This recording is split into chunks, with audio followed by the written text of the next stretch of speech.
everyone, it is Thursday. That means it's time for a new episode of the Geek Chat on the Experience. We got a bunch of books to talk about, so let's get started.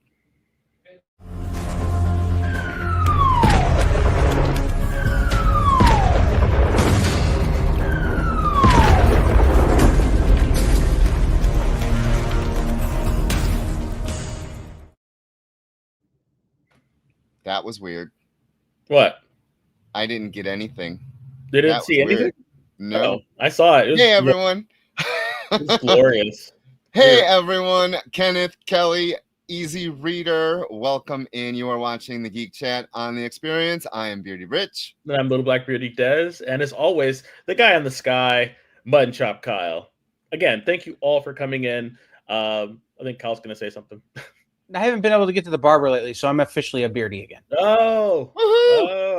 We got Beardy Kyle. So, again, I want to thank everyone for joining us. Also, like, share, and subscribe. Tell your friends. Tell your grandmother. You know, she's got nothing else to do. You know, she can watch us talk about stuff. You know, maybe she can relate to Rich. I don't know. He's old.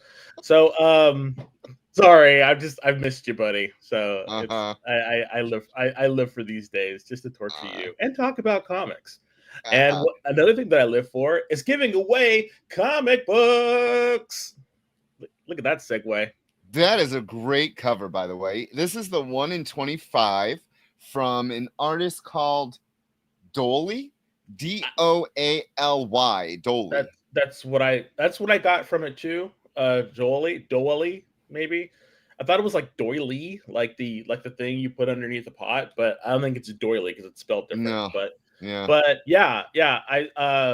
Hey, Paul. Hey, Phil. So Paul, I wasn't able to get over to the shop, but I have trained Paul well.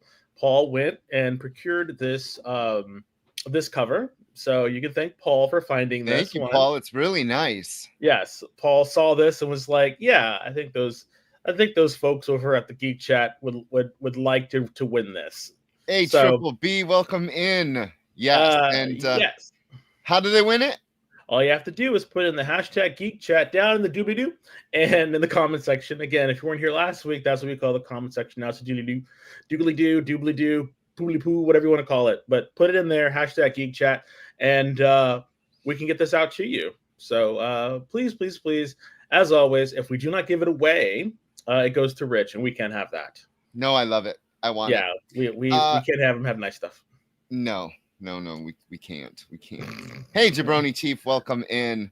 But yes, also wanted to say, give a quick announcement that there will be no show next week, unfortunately, as both Rich and myself will be gone. I am going to PAX with Jabroni Chief. He's a good friend of mine, and we'll be covering for the other podcast that I'm part of called Gaming Vessels, which you can check out at any of your favorite podcast aggregates. It's on Spotify, it's on Apple, it's on, whatever you listen to podcasts. Go check us out. This is me, Jabroni Chief, and our friend Shona. He comes in, pops in every once in a while, and we do another show about video games. So if you like video games, go check us out over there. But as always, I want to say thank you, everyone, for coming in and talking to us and telling people about us and helping this channel grow. Yeah, I will be seeing Prince. Oh, you're going to the IMAX. I'm going to see Sign of the Times. Yeah, I love that album. It was a double album back in the day when they used to do double albums. I have never seen it.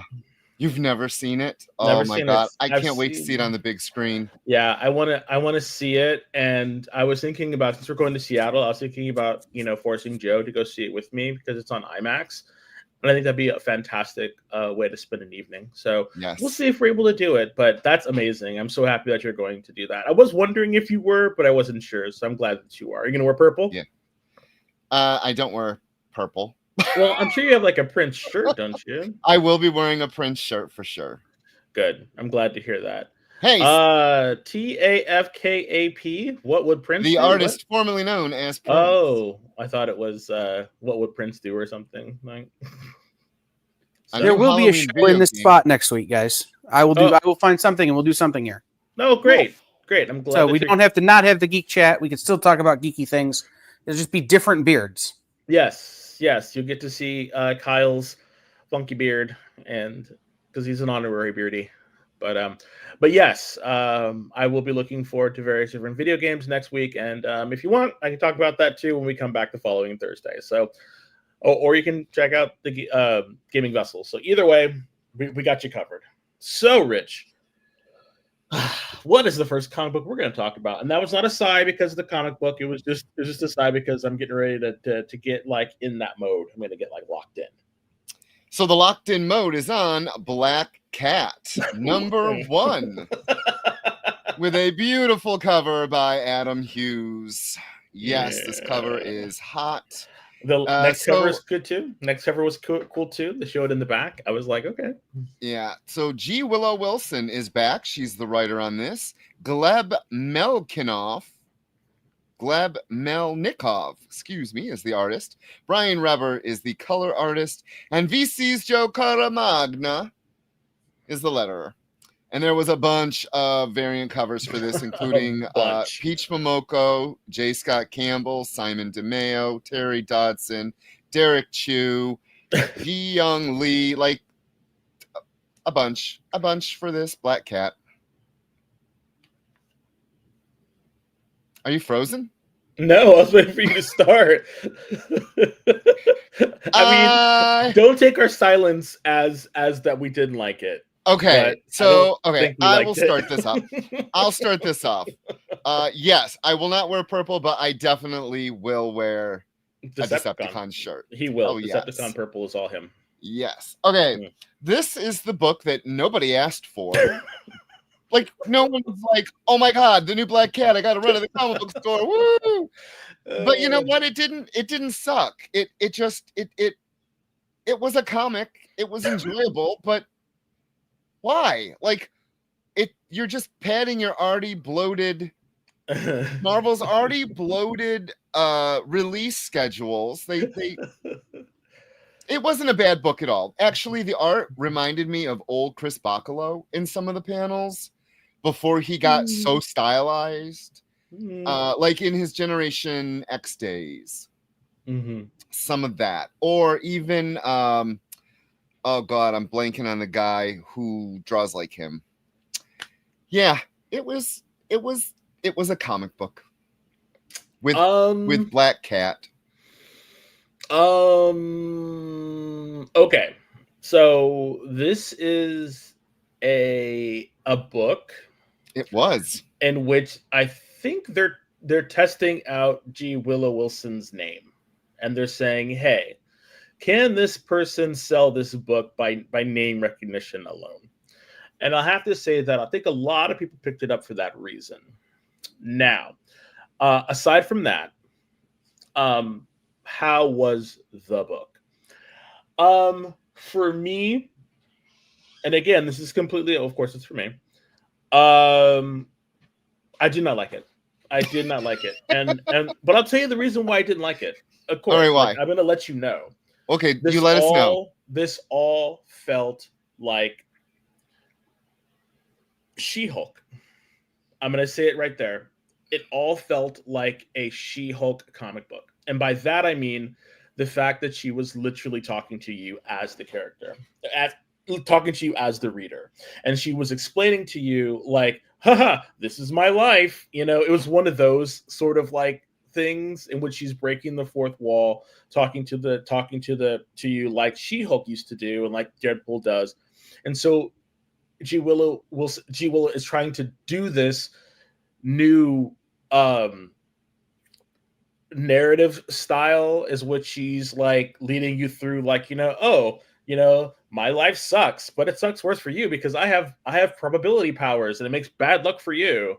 So, and like that's kind of her thing, because Domino has good luck for her, but hers is the opposite. It gives bad luck to other people. So that's kind of her like mutant thing. And I think the way that they utilized that was pretty cool. And her talking about it, where she's, and then she fights the lizard for some reason, and she's fighting, and then she meets a Spider-Man that's not Spider-Man, and it just really feels Oh, the Night Nurse was there, which I thought was great. Seeing her, a nice like I have to agree with you, Easy Reader. It was good seeing her because you don't see her that often. But this all just didn't sound like Felicia Harding to me. Having read Spider-Man, having read her character for a long time, I don't like. I never saw her as someone who would like, what would be the word? Lament about her life and stuff like that. Felicia Harding has always been that kind of devil may care kind of person, and maybe she was trying to distance her from Catwoman. But I don't know. It just everything that was happening in the book kind of felt off. It didn't feel like Felicia Harding. It didn't feel like the character that I picture Felicia Harding as. And it just the character that I was reading felt more in line with She-Hulk than Felicia Harding. And I just immediately when I was reading it, it's like this is something that She-Hulk would say, or this is something that She-Hulk maybe wouldn't do, but the interaction with the reader and like telling you the story, it kind of felt very TV, and I don't know. There was just a disconnect for me and the character, and then at the end you got Tombstone and Sandman, and I'm like, why? Like I can understand Tombstone because Tombstone is a low level or street level character, but like Sandman, like I don't. What you gonna do against Sandman? It's like I don't know. It didn't work for me as a book. The artwork was great. I thought the artwork was fun.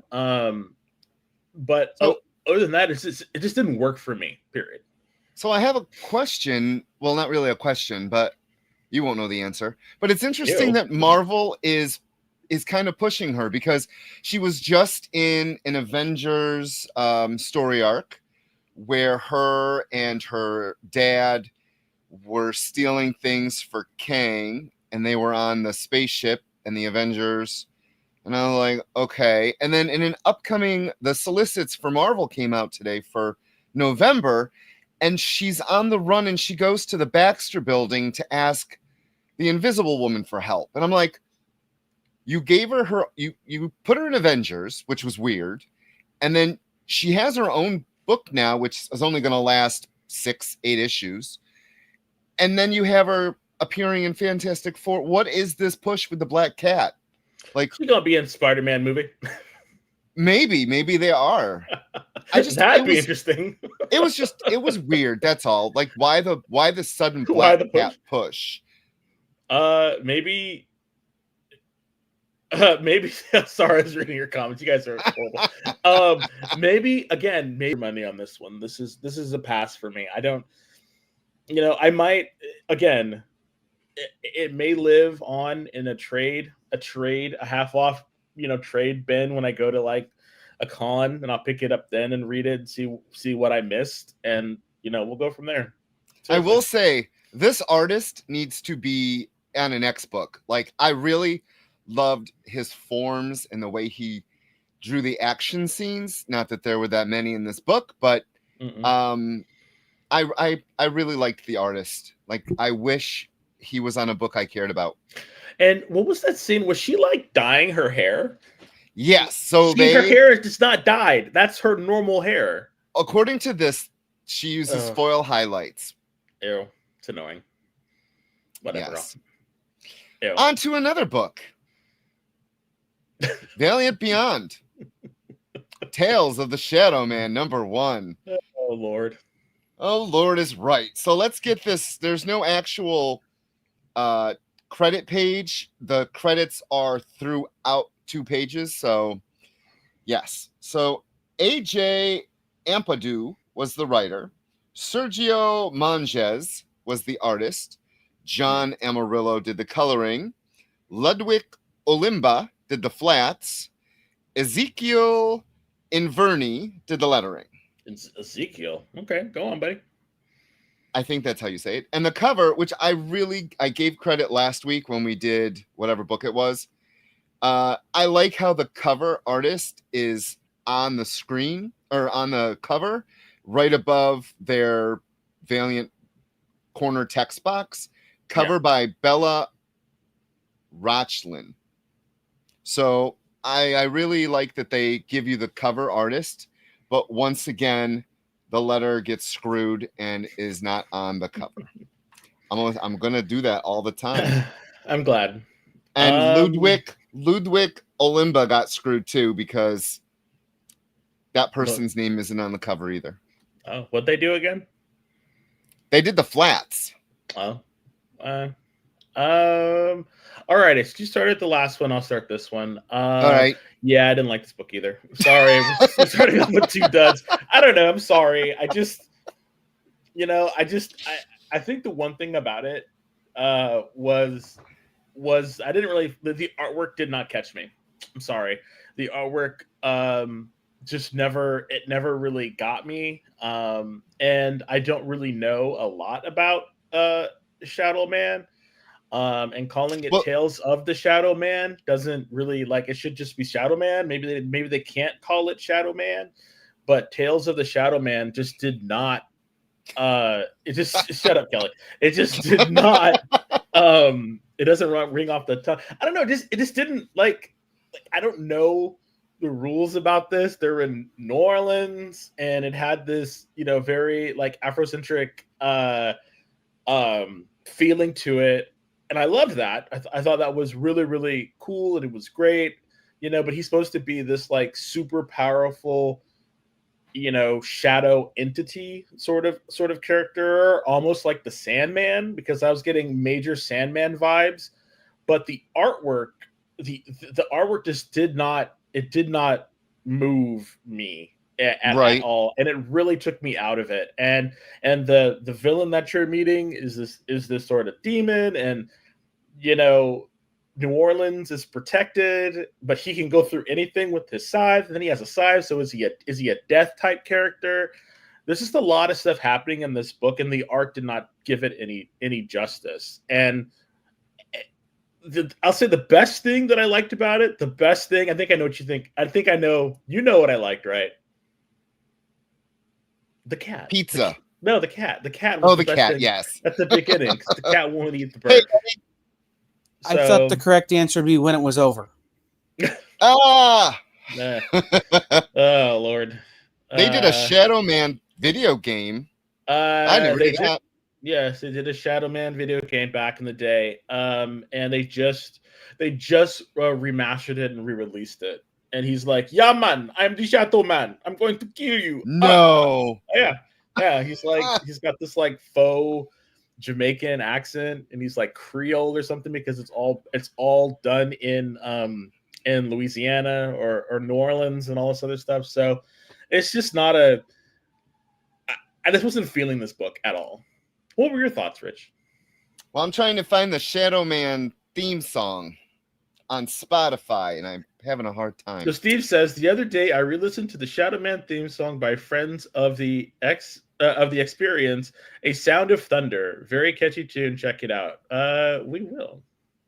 The Valiant that did the show and the games very not the same company. Maybe that's why they have to call it Tales of the Shadow Man in order to not, because they're 2 separate IPs. Maybe that's why. So since the video game and the TV show and even the Bloodshot movie came out, Valiant has changed hands 3 times. Holy.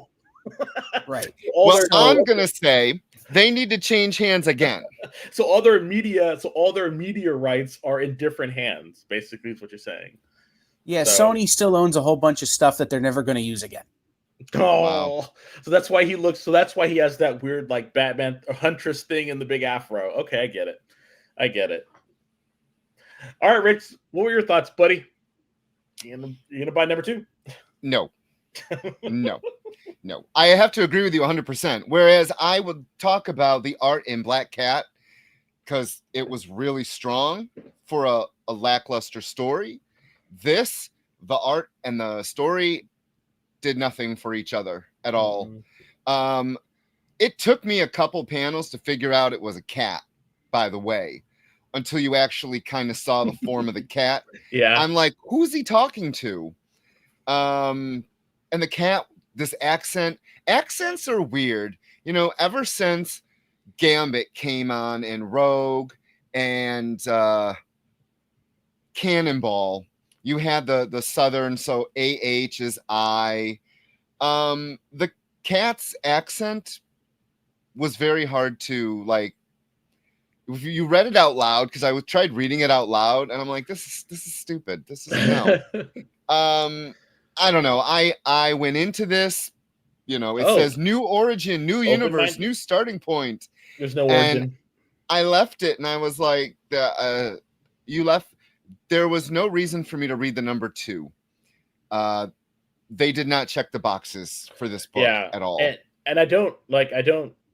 This is, and it's funny because I know sometimes we talk about like, you know, oh, you're wasting it for an origin story. This deserves an origin story because I have no idea anything about this person.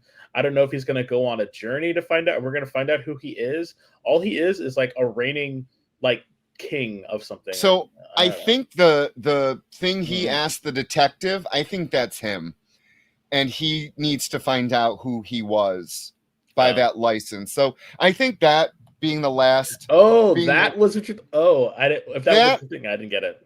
Yeah. So the very last panel. So he is summoned by this detective, and he meets her, and he saves her life from this generic villain who eats people. And he says, "I will help you. In return, you need to find out who this person is, and it's Jack Boniface." So I think that is the journey you're talking about. We're going to find out who he is. The problem is, in 20 pages, you didn't give me much to care about. Nope.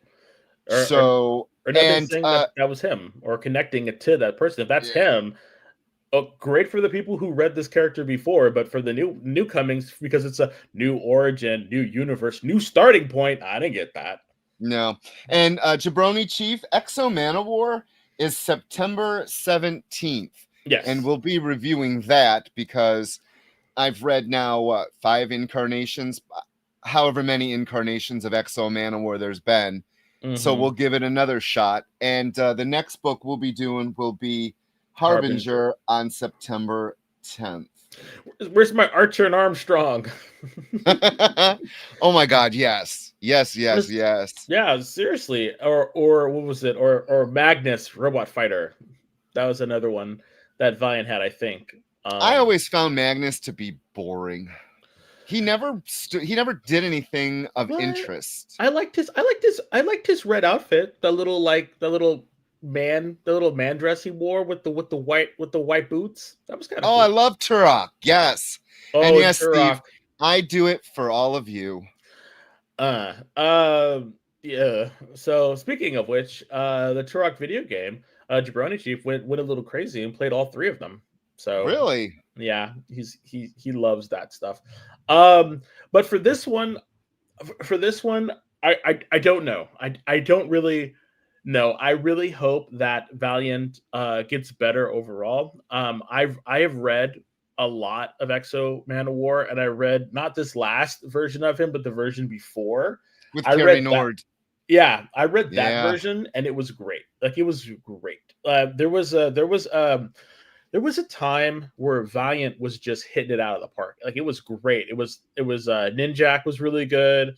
I think it was when Travis Hussein was working with them, and Carrie Nord. And so I was reading those 3 books. I was reading Harbinger, Exo Manowar, and Ninjak, and those were just fantastic. And I can't remember. I think that writer was one of the Matts. I can't remember who he was. Matt Kent. One of the Matts. Yes, exactly. Matt Kent. Yeah, he was so good. That was the pre-Sony days. Oh, well, that stuff was fantastic. Then I'm sorry Sony came in and just destroyed it, but hoping it's destroyed. I don't know.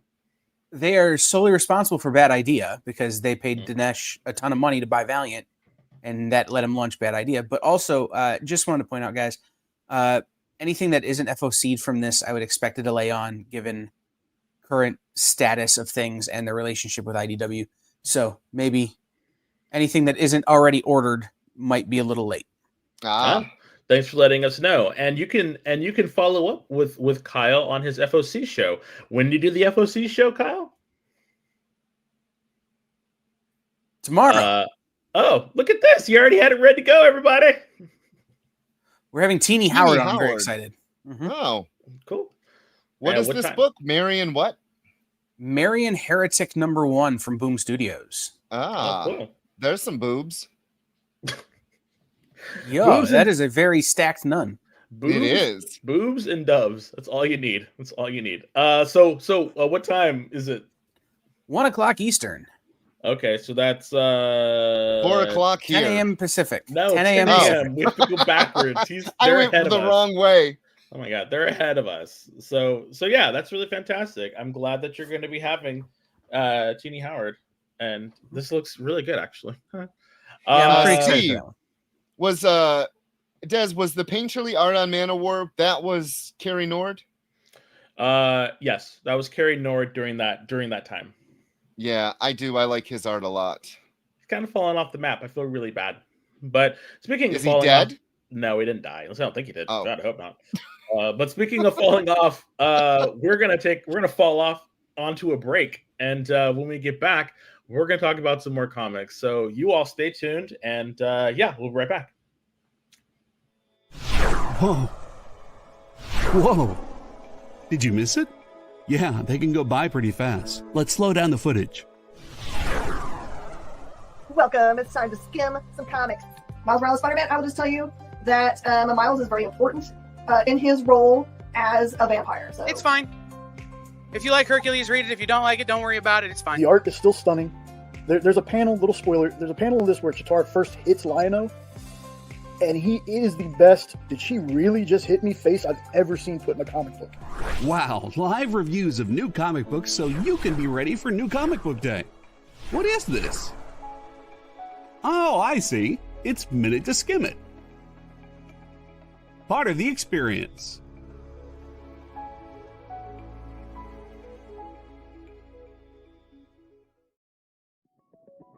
FOC, a comic industry term for the final day a new comic can be ordered by a local comic shop. So, what does that mean to you? Well, it's your last chance to order a new comic book from your local comic shop. Order up! The FOC show will go over every book that's about to be cut off every Friday afternoon. I'm going to highlight some of the stuff that I think is really worth paying attention to, so that you can put in an order at your LCS for as many copies or as many variant covers as you want. Sometimes the store needs to know to up their orders. Never miss out on a popular comic again. Order up, part of the experience.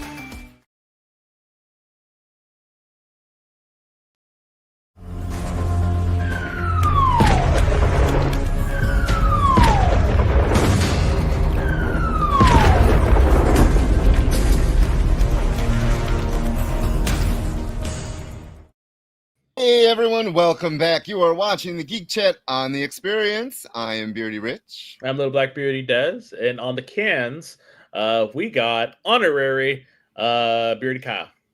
Hi. I have a beard. You do. So I just want to say, in the last commercial, I feel like Minute to Skim It and us, it's like on Tuesday, you watch Minute to Skim It, and they tell you books that are coming out that you should maybe pick up. And then you go to the comic book store on Wednesday, and then you come watch us on Thursday, and we review the books. It's a really nice pairing. Well, and, you know, Miss Jen has never found anything wrong with a book ever in her life, and we love her positivity for that. Miss Jen is one of the. She's got a heart of gold, and no, I don't think she would hate any book, and that's where I come in. Right, so it is really the yin and the yang, the heads and the tails of the same coin, and it works out really nicely. It does. So the next I book, guess I'm the circle in the middle. Is that? Yes. Okay. Before we get to our next book, we have a giveaway. It is a 1 in 25 of Venom #1. We are unfortunately not reviewing this book because I didn't order it. I don't know why I didn't order it, but it is by Doaly, Doaly. And how do they win it? By putting hashtag Geek Chat in the doobadoo down at the bottom. That is In correct. the comments. So wherever your comment section is, put hashtag Geek Chat in that, and you can win. So we want to give it away. We do not want Rich to have it. So please, please, please do your best to win. Yes.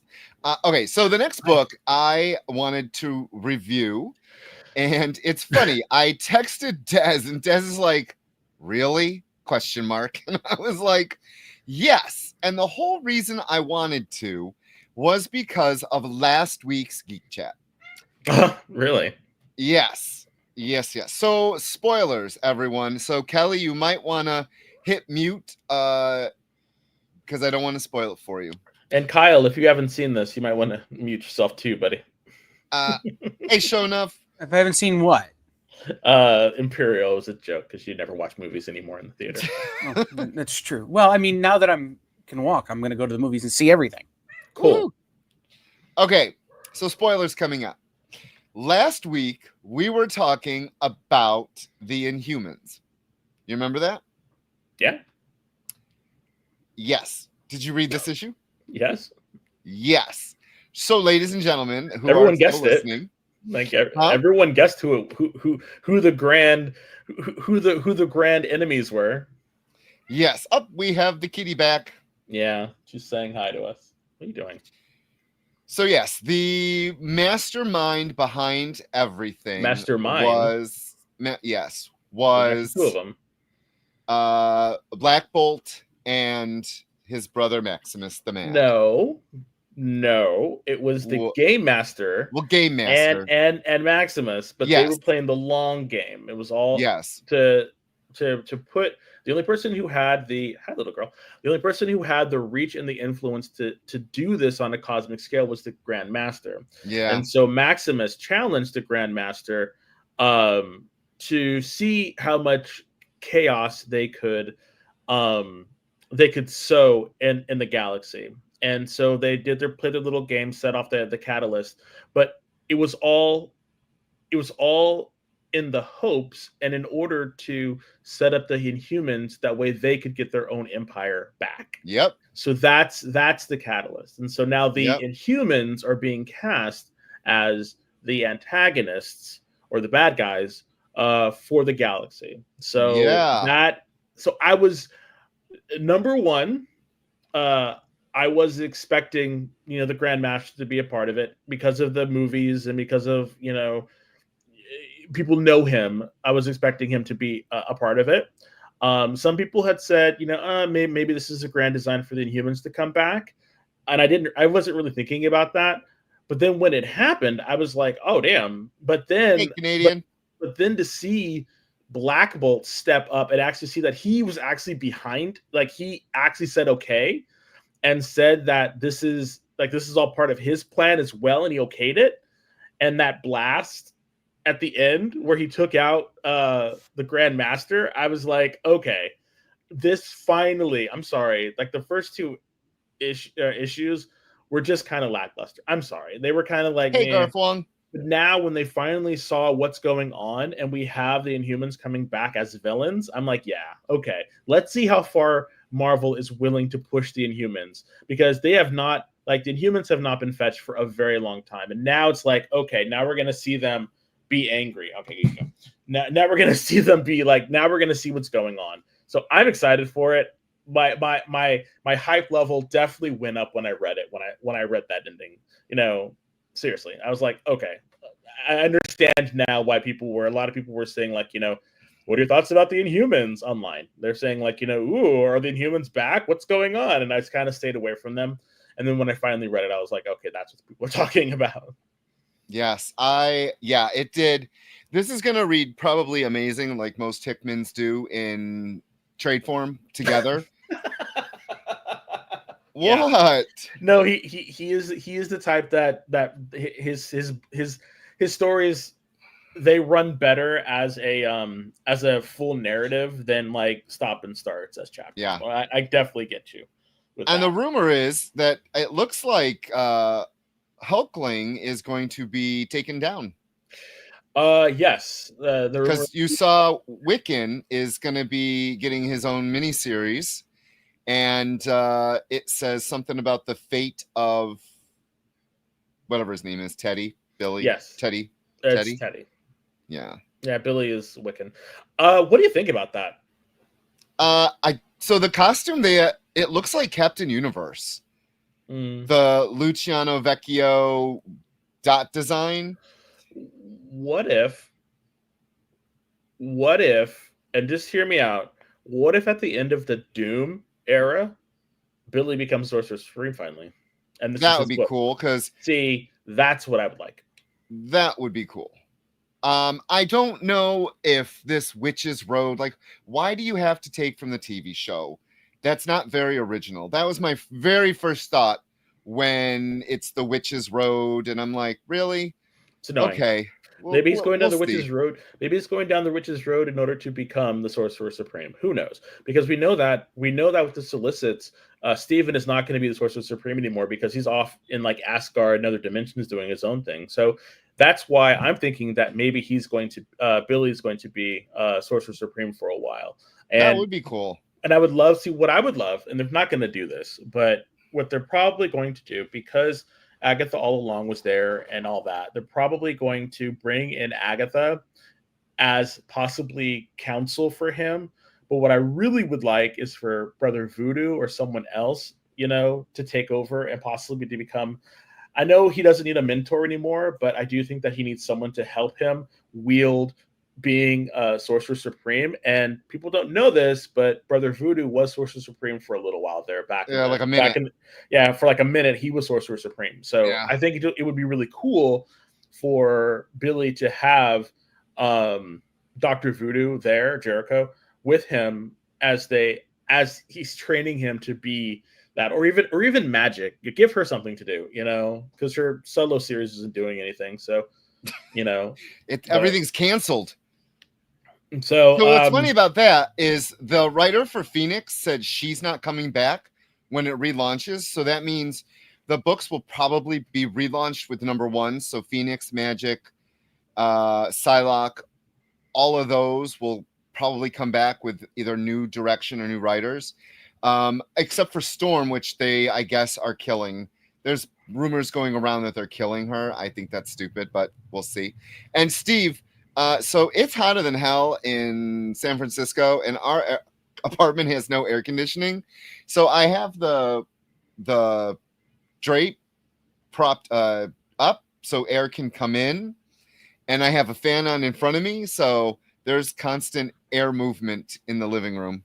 Yeah, and he doesn't like the light, so that's why it's like that. It's almost like that if you ever saw like 3 Minute a Baby and that little that ghost that's in the background. You ever heard about that story? That's what happens. Except it's a giant cutout of Optimus Prime or Megatron or someone's kind of standing there.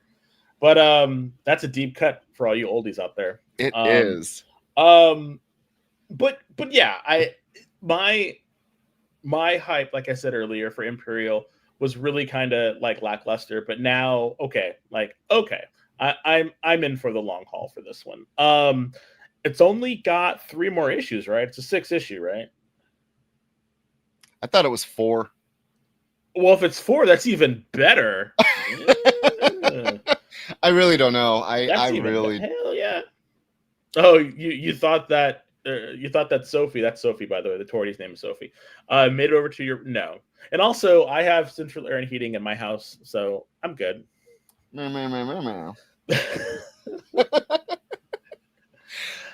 All right. Do you know how many? Next up. Do you know how many issues? Is it 4 or 6 or 12? It doesn't say. Marvel never tells you anymore. They really don't. But I really hope that it's short and that they're able to like expand it into other things besides what's going on now. Because like I was all like, for his Gods run, I was like, this is awesome, woohoo! And then it just kind of kept going, and I'm like, this is that Gods run was horrible. It's still going, right? Or is it finally done? No, it had a Doom one shot that they they tried to make the guy important, and no one cares about him.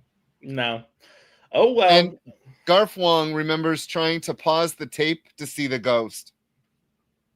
Yep. And then isn't there the hanging dead person in Wizard of Oz? What was that? Yes, that's in the tree section. but yes, there's some crazy stuff. And then yeah, the whole Teen Wolf thing at the end in the credits. There's a whole bunch of stuff. Just go look it up. It's great. Oh, I don't know the Teen Wolf one. I'll tell you about it later. Okay, hey, Unknown. Yes, welcome in, Unknown. Welcome in, Garth Wong. Welcome in, everybody. Thank you so much for coming. Like, share, subscribe. Tell your friends, tell your grandma, your grandpa, your kids. Force them to watch it. Make it a punishment. They'll love it. They won't know the difference. And yeah, so what's next, Rich? Justice League Red. So I would like to say I have really been loving DC's All In. I've pretty much get almost all the books. There's way too many Bat books. I really don't do a lot of the Bats. There's way too many Super books, but I'm enjoying a lot of the other books. And I really liked the Justice League, the Watchtower one with the Question. And I like that they're kind of making them all interconnected. And now we got Justice League Red. So the writer was Saladin Ahmed, did the script. Clayton Henry did the art. Arif Prianto did the coloring. Lucas Gattoni and Ryan Christie did the lettering. And that cover is by Clayton Henry. And then there were 2 other variants. I would have loved those variants, but I'm not paying the extra buck for the cardstock covers unless it's an amazing cover. While I like both these artists, I just went with this main cover. Yeah, just so you know, everybody who's listening, I generally try to get covers that are interesting and really nice. And sometimes I just can't find a really good DC cover that I can actually get, for all of you. So it's not, and I want to say that, I know a lot of the times it's a Marvel cover, it's just those are much more, readily available for me to get. So that's, if you ever wanted to know why, a lot of the covers are marvelous, it's just because they're a lot easier to obtain. Because I would love to get more DC covers. It's just I don't have access to them. DC's also changing the way they're doing a lot of their variants. They're doing away with a lot of 1/100s, except on giant books like the Batman Deadpool book. There's like 2 billion covers. Yeah, but that's annoying though. So whatever. All right, so you hated this book. Why? Okay, I didn't hate it. I am not a fan. How did Rob Zombie come up on my Spotify? That was weird. That was so weird. I am not a fan of Clayton Henry. I've never been a fan of Clayton Henry. His art is uninspired and boring to me. He has had the same color form art style, and you can go back when we reviewed his stuff back at the store 10 years ago. His art is just as crappy as it was 10 years ago. There's no pizzazz. There's no wow. He knows the human form and he draws it. And I just find his artwork to be so uninspired. And even the haunting page of Red Tornado piece tearing out his chest, it's like, meh. So the art was quite boring. And the story was quite boring as well. And the team so far is only Green Lantern and Power Girl. Some things about Power Girl. Why are her boobs so small? And when did she get the Kryptonian symbol instead of the boob window, like the circle? Do you have the answer to that? Does anyone know? Because she is a super person now. Leave her alone. She's a super person. Yes. And her cape, she has Spawn's cape. Yeah, it did grow. And if you notice, it's off to one side. So it's off to one side. She's kind of got the Billy thing going on, with like Shazam with the one cape. Yeah, so you can see the upcoming rest of the team is going to be Deadman, Cyborg, and Dreamer? No, it's Red Canary. Oh, Red Canary. Okay. Yeah. I found this to be. I'm unfortunately, I feel like I have to read it, like I really do. What did you think? So, I know that I know that Rich loves to call me a contrarian, and But in I this case, loved it. in this case, I cannot prove him wrong about that. I actually liked it. I am a Uh, fan of I am a fan of Clayton Henry's artwork. I have been a fan since I first saw him a long time ago when he did like a weird ass Wu-Tang Clan comic book, like back in the 90s or late 2000 or early 2000s. Yes, I've been a fan of his for a very long time. I immediately, when I saw who the artist was, I'm like, I know Rich is probably going to be super hateful, and I stand like on that. I should have bet money on it. I should have bet money on it. I'd have been a millionaire. I thought his artwork has gotten a lot better. Then yes, I do agree. Back in the day, he did a lot of color forms, but as you can see in this one, there were a lot more backgrounds drawn. And yes, everything is very symmetrical. Everything is very sharp. That is his style, and I really enjoy his style. I think it's bright. It's I'm colorful. gonna And go it's great. half on the backgrounds. So anyway, I really liked the artwork. I like the story. However derivative as it is with a black ops, there's always a black ops in a group setting. You always have like the one that is like forward facing, like we're gonna be the face of the Justice League. Then you have the other ones that are like down there. It's like it's the X Force all over again. This is their X Force, and that's X Force is more interesting. You know what, sir? It's a slow burn. And I like the fact that we got to see Black Adam at the end. So I don't know if he's going to be a main villain, if he's going back to his villainous ways, or what he's going to be in this. And I liked that. I like seeing Black Adam. I like seeing what was going on. I have no idea if Red Tornado has been compromised or what. There's someone else, possibly pulling the strings. So I'm here for it. I enjoyed it. I thought it was a fun story. I think they might have a little bit of a twist at the end, and I like the characters. A twist. I am a Dead Man fan. I really like Dead Man. So Same. To see him there, I was very excited, and I like Power Girl. I'm a Power Girl stan as well. I love Power Girl. I like her. So Kelly, on the cover, that is not Division. That's Red Tornado. Yes, that is right. Yes. Hey, SF, welcome in. Oh, Jabroni, you didn't have to tell him to let the hate flow through him. It's normal. It's like oxygen. It's just kind of. I breathe it. I unfortunately am going to be down for this miniseries.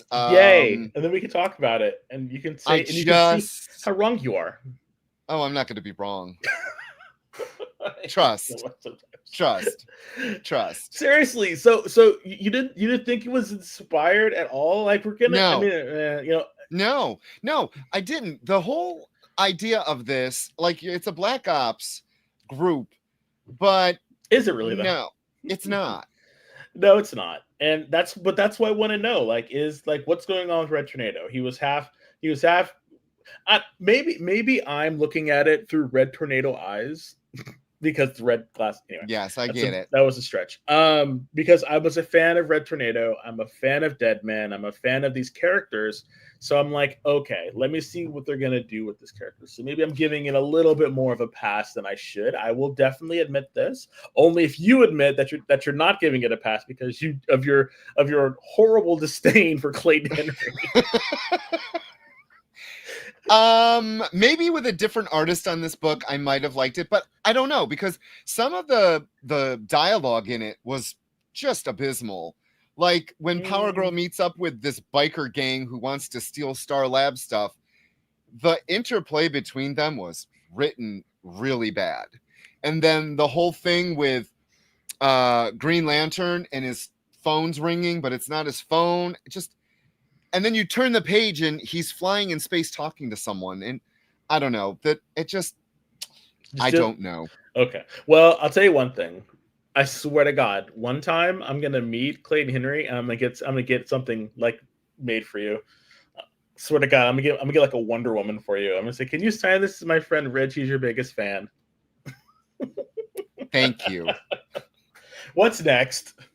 All right. So I picked this because I follow Benjamin Percy on Twitter, and he asked who bought it, so I posted both variants I got. So I love variants, guys. It's not a secret. Yeah. So I got the Dan, and I learned how to say his name because of Triple B. I've been saying his name wrong for the last 20 years. Benjamin Dan Percy? Oh. Pinosian. I never thought to say that ever, but that's how you say his name. Dan Pinosian. So I got his cover, which was the actual Predator in Spider-Man's like mask, which I thought was really cool. And then I got the one of Gabriel Delato, I think. It's not gonna really show. You can see it. The covers were gorgeous. Like I would have bought pretty much all of them. I love the covers. Yeah. Love the covers. Okay.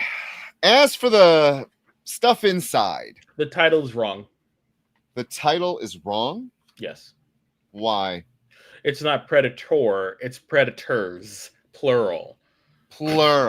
There's more than one Predator. Like seriously, I thought it was like a single like Predator killing everybody, like a Wolverine type thing. No, it's a bunch of them. It's a hunting clan.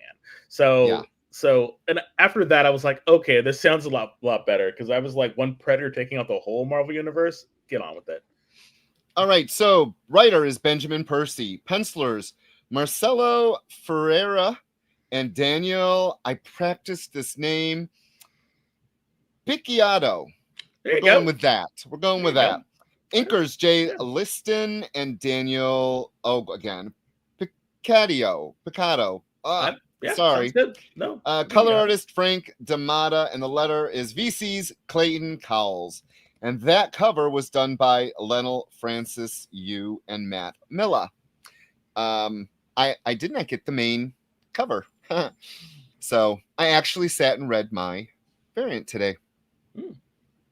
Yes. So Rob, welcome in. Yes. One of the things I really liked, Picciotto. Hey, that might be it too, Kelly. Picciotto. Okay, one of the things I actually really liked was how Kraven was aligned with the Predators. Like, I thought that was really cool. It really makes sense. And given what happened in the Spider-Man Predator book that we read. So I really liked that. Yeah, and I didn't think it was going to be a sequel, but it is. So yeah, there's actual like legs to this, and I was thinking, okay, this is kind of cool. Oh, well, now we have Picciotto. I don't know. What did you think of the actual story first? No, I want to know why you picked it. I want to hear your thoughts. Well, I didn't know what to expect, actually. I enjoyed the other book, so I was like, oh, maybe I'll enjoy this too. I liked the story. There were things that worked in its favor as someone who really doesn't watch the movies. There was a lot of splaining, and I liked that. Sometimes we say that, don't put so many words, let the pictures tell the story. Yeah. But I think for something like this, I needed it, and it actually enhanced the story. And in silly things like Kraven talking to them, explaining how the Fantastic Four work. Like, it's a family. You guys don't know what families are. I don't see much caring going on. When they talk about Sue can turn invisible, but you can see with your infrared.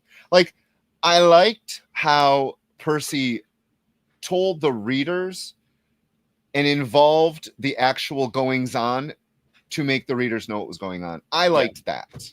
Yeah. Now, I'll be honest. I actually think the art, having two artists, was a huge disservice. Agreed. To this 100%. Story. Yeah, it needed to be one consistent writer. Oh, sorry. As soon as you turn the page, you saw the difference in the art. And I liked the second half of the book more than the first half of the book, art-wise. Yeah. I don't think that Rocket Raccoon looked like a raccoon in a bunch of the panels. he looked like a talking weird cat hybrid.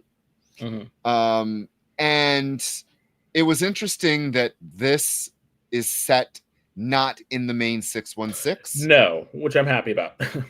And you knew that because of the way the Guardians were there. That's not the team lineup. Yeah. B, they acted like the movie characters, not the comic book characters that we know. Exactly. And I think that's great that they separated it out. So for me, I'm glad that they established that it was not in the 616 because I feel that some of these characters went down a little too easy. That was one thing. I thought, okay, some of these characters are going down a little bit too easy. But then I realized, okay, what's going on? How are we doing this? And a lot of times the Predators use elements of surprise and traps and stuff like that. So I thought, okay, so they probably wouldn't do a full frontal assault. And I thought Benjamin Percy really, really worked with that, and it made sense. So some of the kills I thought were like, wasn't sure. I thought Johnny could have got free. I thought how they dealt with Ben was fantastic. Yes. I thought, okay, that's how you deal with Ben. Reed getting his arm cut off. I thought, okay, that was great. And Sue getting out with him. Okay, and they're not on, they're on the moon. Yeah, so they're not on Earth yet, and so not a lot of the other people, don't know what's going on. I'm excited to see that the X-Men they're going to be fighting the X-Men in the next issue because I want to see how that's going to happen. So, given how Percy wrote the first one, I do believe that he has the ability to craft scenarios in which the Predators would win. And I'm hopeful, which is the object of the comic, really. Exactly. And when you go through, in my mind, you have to think about it as if you're like talking at a comic book store with your nerdy friends, and you're literally talking about, okay, well, how would the Predator do this and how would the Predator do that? It really kind of has that fantasy about it, especially when it's morbid, I know, but when you're able to see that stuff happen and play out, it actually feels good. And so the one thing, if you're going to kill these characters, it has to be a satisfying kill. It can't be a cheap kill. So the how they killed Johnny, I was like, it's kind of cheap. But how they killed Ben, I was like, yes, I get that. How they killed Rocket and Quill, I thought that was great. Groot, I was a little like, and I really wish Gamora, I really think should have been a lot better. So I was not very happy with how they killed Gamora. Again, I know he has to run through it and get stuff going, but those first couple of kills, I was like, I don't know about this. So I really hope that it gets. I don't want to say it gets better because I've enjoyed it, but I really hope that the kills are a little bit more creative. Thank you. A lot more creative and a lot more dynamic. That's the one thing that I want. So I'm in for it. Like I really enjoyed Predator and Spider-Man. I thought that was really good. But I like that art better than I like the art here. Yeah. So but yeah. So I unfortunately don't know any Predator crossovers. Maybe someone in the chat can know, or maybe Kyle knows. And I would actually read Mephisto Rules the 666. Like that would be a cool book to read. I did not. I didn't even know there was a Predator crossover in the 90s and the early 2000s. I do know there was a couple of like alien stuff. I know there was alien stuff where Superman fought aliens and Batman fought aliens, but I didn't realize it was Predator. I'm not surprised. So, and as Steve, that's going to be next issue. She's still alive, so spoiler. So Sue and Rich are Sue and Reed, not Rich.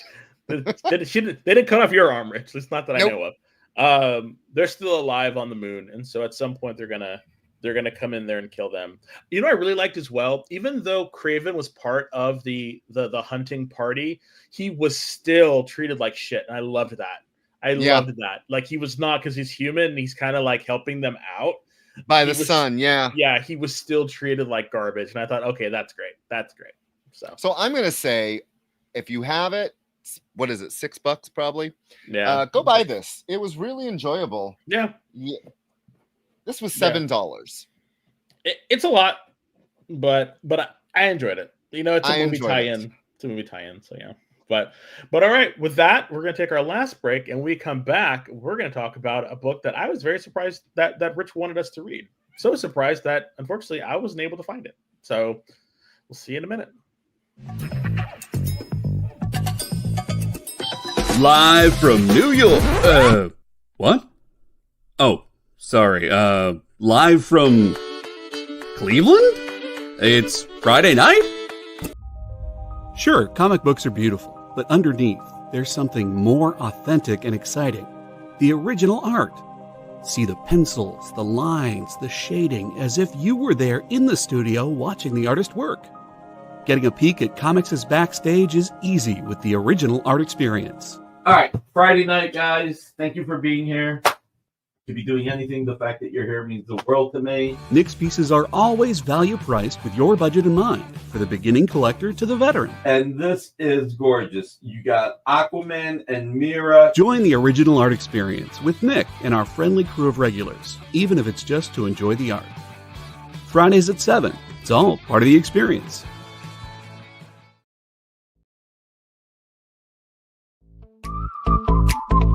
We know you probably get a lot of emails, but could you please make sure to sign up for our mailing list? We don't send a lot of emails, and we try not to bother you. We just want to give you the best information about all the cool stuff that's going on around here. Sign up on our website, theexplive.com.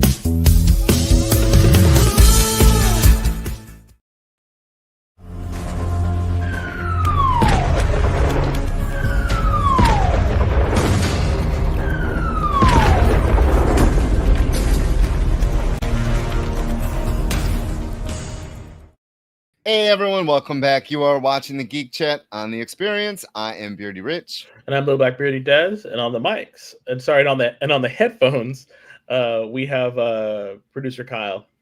So honorary Beardy. We have a giveaway.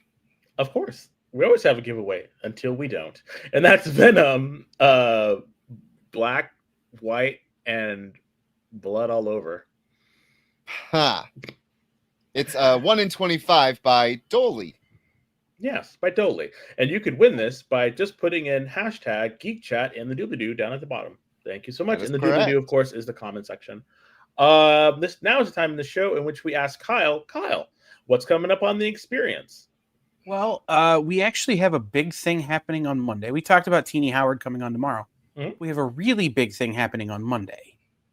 Miss Jen is doing a very special legendary talking shop featuring Joe Jusko and Joe Pruitt, who currently have the Book of Jusko on Kickstarter. Wow. It is an oversized art book featuring a lot of Joe Jusko's original art. It's already funded. It's already 400% funded. That's Wow. So fantastic. any more money it makes is just adding more beautiful Joe Jusko art to the book itself. So that is super fun interview. Those guys have been friends a long time, and Miss Jen and I have also been good friends with Joe Pruitt for a long time, so it'll be a fun show.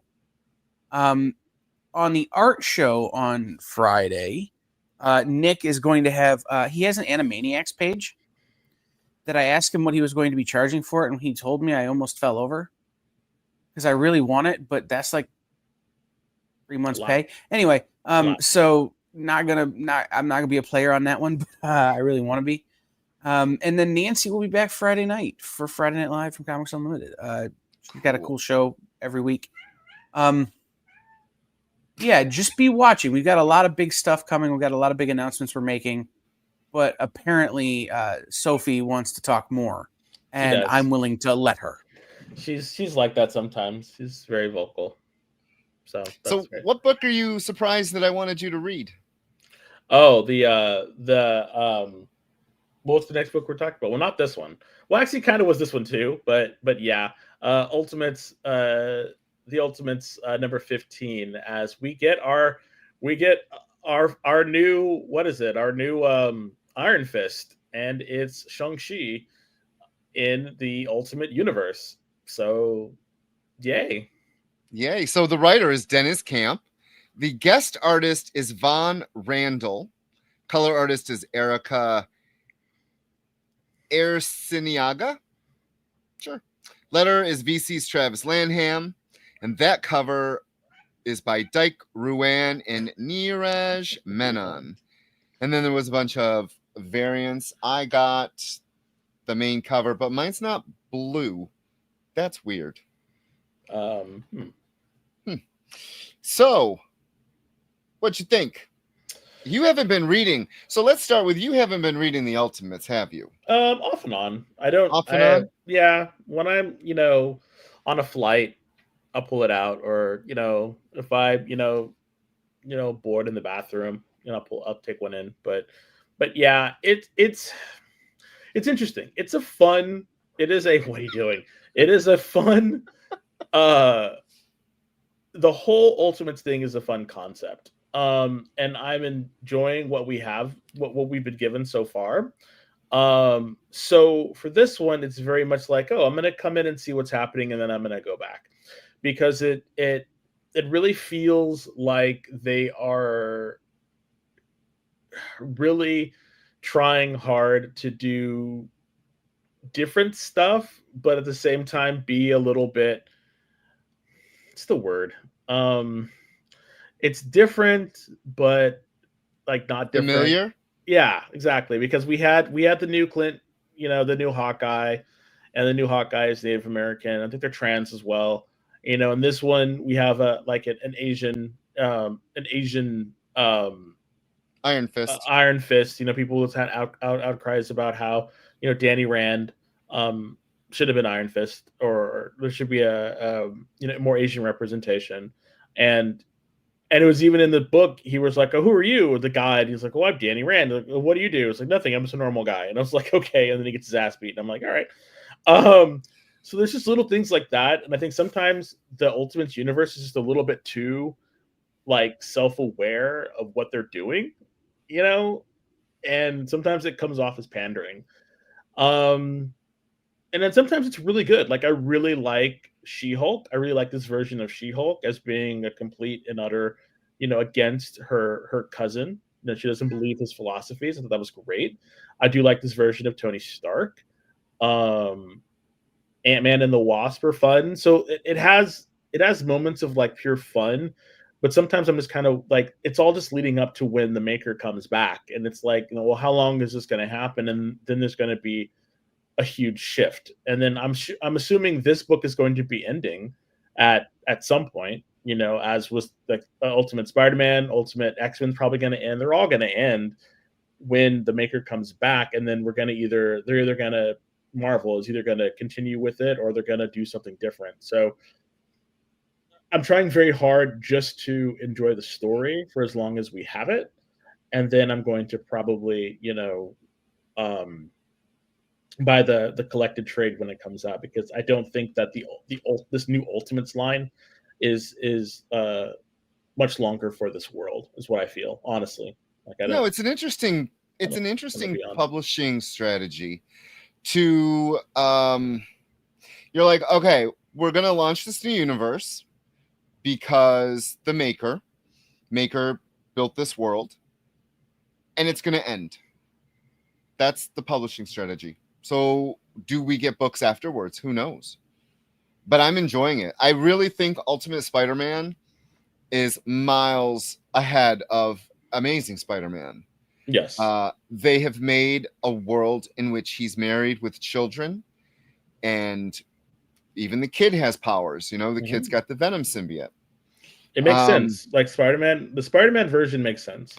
I spell her name with the PH. So Sophie. Well, her full name is Sophia, but we call her Sophie. Sophia. Ha! Miles pun. Miles, I am not reading that. I have the issues. I just haven't read it where Miles is in the Ultimate Universe. So I'm enjoying the Ultimates. I like how Camp can write one and done stories, and yet they still are in the larger narrative. That has been his MO with this book. There was a whole issue about Thor, and it was a storybook basically.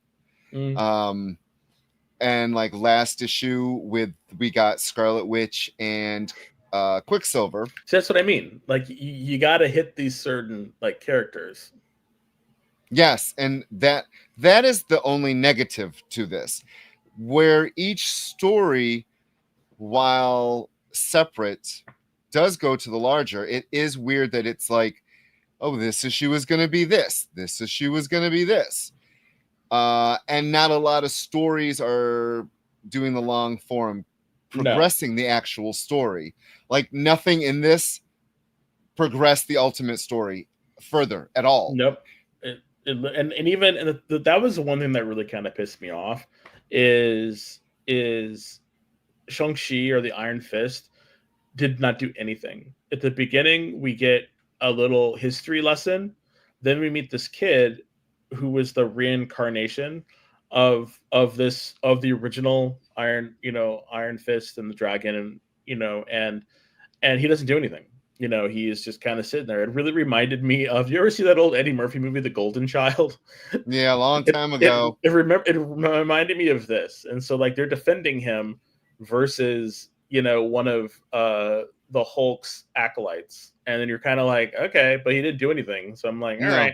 So like this was the introduction to character who literally did not do anything. It was just like a giant fight scene. So for me in that aspect, I was kind of like, But okay, so I have a question. Yeah, of course. How is She-Hulk existing with her heart not in her body? I don't know. How can you be bitten by a radioactive spider and not die immediately? I mean, I don't know. Or get cancer. I really didn't understand that. So at some point you just got to throw your brain out the window and just kind of. The art was kind of off, and so the gray guy rips her heart out and is holding it in his hand. And then she gets up and rips his head off. Yeah, maybe she has two hearts. Maybe she's Doctor Who. I don't know. That was the only. I was like, how? How? Yes, Kelly, I gotta say, yeah. Sometimes it is good. I don't mind each issue not being jam-packed with action. I don't mind that. The story is going to take 20 issues, however many issues to tell the full narrative. And that's not even with the maker in it. Sometimes a quiet story is a good story. True. But yeah, the artwork on this was a little bit muddy and crazy too. So ooh, yes, this guest artist, it started off and I was like, oh, this is kind of cool. And then I feel like as the story went on and he got to those last couple pages and he was like, I'm done. Yeah, it got sloppier and sloppier. Not to say that it's because you might have liked it. It just felt that it got looser and looser and looser as we got to the end. And I was like, okay, were you on a deadline for this or so sometimes you can really tell. And I think this was one of those times. So. Agree. This next comic is the comic that I was surprised that you wanted to read. And that is Mighty Morphin Power Rangers and Teenage Mutant Ninja Turtles 3, number 1. Yeah. And okay, so the reason why, real quick before you read the credits, is why did we start with number 3? Well, I think we read the number 1 months and months and months and months ago. No. We read Teenage Mutant Ninja Turtles and Naruto. Really? Totally different crossover. Yes, and you completely shot it out of your brain. You're like, "What am I reading this crap?" And you just kind of shot it out of your brain. And I was like, "Okay."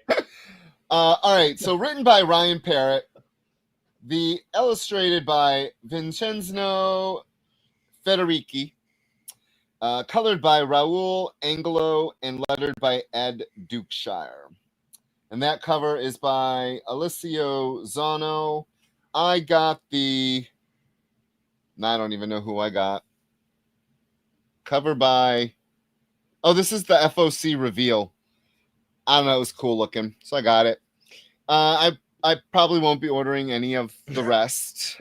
Okay, so we started to talk about this before the show, and they were like, save it. Okay, so when you watch a movie, you watch a TV show, and you miss the first, say, half hour of the show, and you're lost.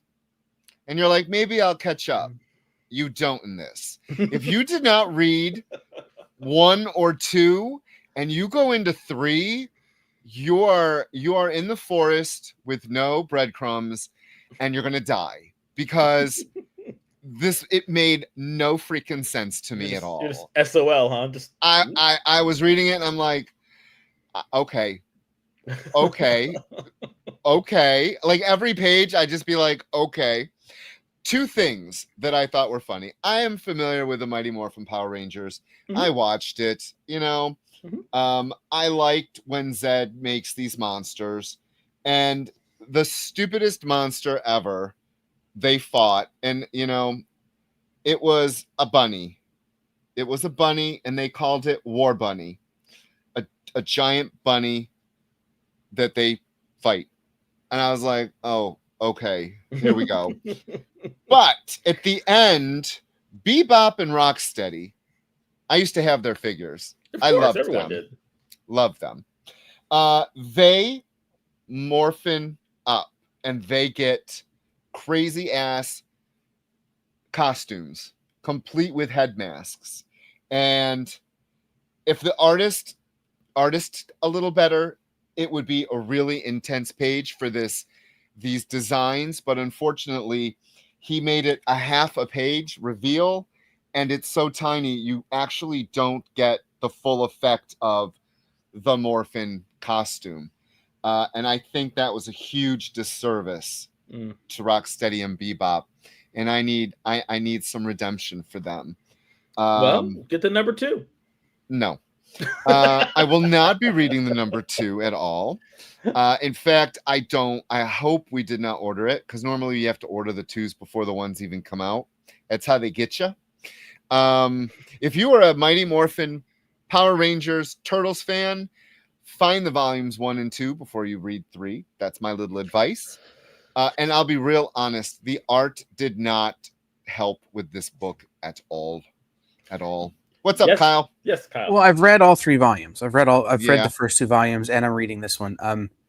You're right in saying that you need to read what's ahead of it. This is the epitome of every comic could be somebody's first, and not this one. Yeah, 100%. 100%. So that is how I used to read comics. I'd go in and I'd just pick up a random comic, number 600, and I'd read it. And nothing was more confusing than this issue. Like, yeah. And Yeah, I think the thing about this story though is they're establishing such a strong mythos for these 2 things being in the same universe. Yeah. That they're finally starting to pay it off. But if you don't know the 2.5 years we've spent reading to this point, you're not going to even notice the payoff. So it's been 2.5 years. Damn. Yeah, I mean the first volume came out in 2022, end of 2022. Damn. So yeah. It's been a long lead on this stupid book.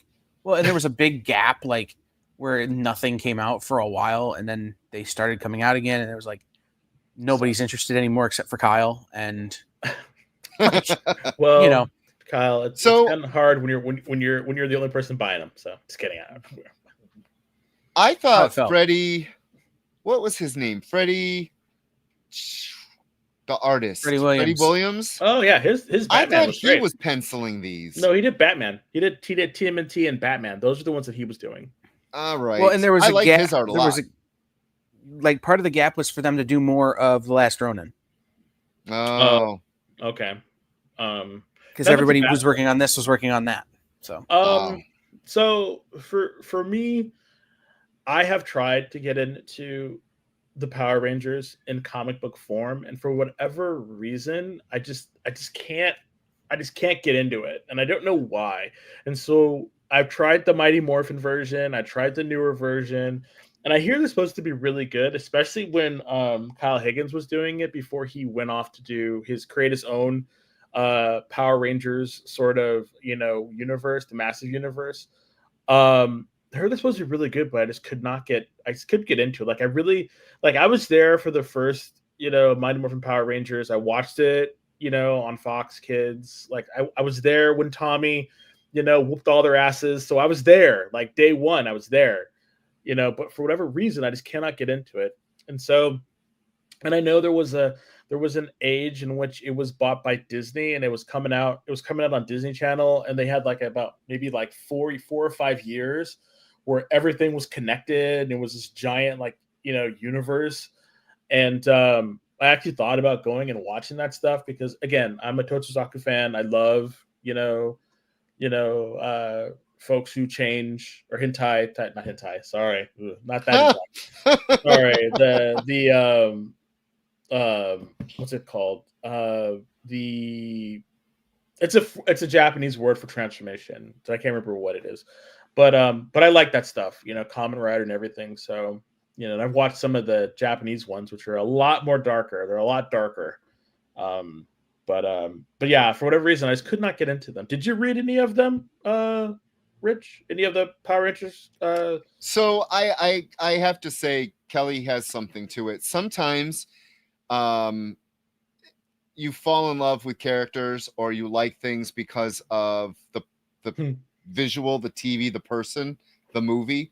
I also don't think the Rangers ever for me. I tried when Boom started theirs. Like, I own all the foil helmet covers. Yeah. But I collected it for the covers, not necessarily for the content inside. Yeah. I just couldn't get into them. And the Turtles are also a hit or miss with me. Exactly. Sometimes they're really, really good. And other times they're just, it's not fun, The Turtles. Okay, so the Saturday Morning Turtles that we read, with Usagi Yojimbo and all that, I actually liked that one. But again, that was tapping into my like youth, and I think that's one of the reasons why I was able to connect with it a lot more, and I was able to really like get into it. And I know that Power Rangers and TMNT, they're both part of my youth too, but for whatever reason, maybe it's just the series that I tried to read didn't really work, or maybe I think that what has been created in the Mighty Morphin universe, if maybe it feels a little bit too impenetrable to get in. I don't know where to start. I mean, if you out there, listeners or people who are, if you haven't, please put in the comments, a good starting place for a Power Rangers book. I mean, everything's collected nowadays anyway, so I can always go and pick it up at a con or something. So if you know anything, please let us know. You know what I am loving? What? The Turtles and He-Man. That's the one that Freddie Williams, I think, is doing as well. I think he's doing the He-Man one because he can do those big muscles. Yeah. Great guy, by the definitely. way. He's a really great guy. Freddie Williams, he's a really great guy. All right, everybody. So that's our time. And for reviewing comic books, so we're getting ready to give away this fantastic comic book variant to you. It is Venom, Black, White, and Blood. I can't read it. I don't know. Yeah. But all you have to do is put in hashtag Geek Chat in the doobly-doo down below. That's the comment section for all you people who don't speak Geek Chat. And we can give it away to one of you fantastic, magical people. And Yoko Ono could have played Rita Repulsa. I can imagine. Yeah. Yes. Kyle says, see, I'm a perfect age to be the Huckleberry in all this, regardless of quality. There you go. That's Kyle. I think that's what I do. And producer Kyle, the Huckleberry of the group. So go ahead, Kyle. Oh, I was just the right age when Power Rangers like hit the United States to like be their target demo. Oh yeah. And I was just the right age for like Nickelodeon TMNT to be just the right demo. Yeah. So like it's one of those things is that there is no, like it's perfect for me regardless of what they do because it's literally my childhood. Yeah. I was in high school when Mighty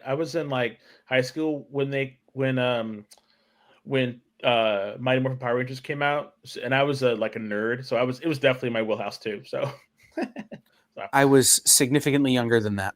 Oh well, thanks, you bastard. Well, so, like I was their target like little kid audience. Des, you were just their geek audience. I was just a nerd. There you go. All right. I was the ones that were selling Halloween costumes too. Here we go. All right. Halloween costumes. Who's gonna win? Who's gonna win? Who's going to win? It's Kelly. All right, Kelly. Let's see. When was the last time that you won? Because you might be eligible. You are eligible to win. Yay! Congratulations, Kelly. So Kelly, You'll I will get it in probably a year. Shut up. I'll just give it to I'll give it to Rich, and you'll get it in a year. So, all right, everybody. I want to thank you so much for taking the time. But as always, stay after us because Mog and Mel is up next, and definitely go and talk to them or go and see them. They're going to be, probably giving away some fantastic artwork and chilling and doing artwork. They're so cool. I wish I was an artist. So go over there, look at them, say hi, and all that good stuff. Anything else, Rich? I am good. I want everyone to have a great night. We'll see you back in 2 weeks. Remember, there will be a show here. It just won't be us. Yes. So please give Kyle and whoever poor sucker he's conned into hanging out with him. and we love you all, and we will see you next time. Bye. Bye.